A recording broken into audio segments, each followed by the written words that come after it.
Gulistonda bozordagi oshxonada gaz ballon portlashida halok bo'lganlarning oilasiga 100 million so'mdan moddiy yordam beriladi.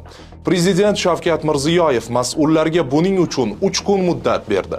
Davlat rahbari 4-dekabr kuni xalq deputatlari Sirdaryo viloyati kengashining navbatdan tashqari sessiyasida qurbonlarning oila a'zolariga chuqur hamdardlik bildirdi.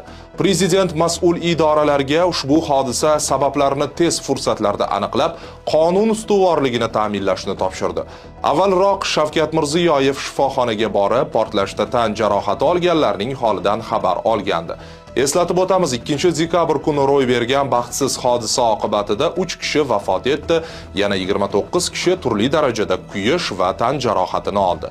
Holat yuzasidan jinoyat ishi qo'zg'atilib, 3 kishi qamoqqa olingan. Ta'kidlanishicha, hozirda prezident topshirig'i bo'yicha Respublika shoshilinch tibbiy yordam markazi direktori boshchiligida 10 nafar malakali shifokorlar brigadasi jabr ko'rganlarga bepul sifatli tibbiy va psixologik yordam ko'rsatmoqda.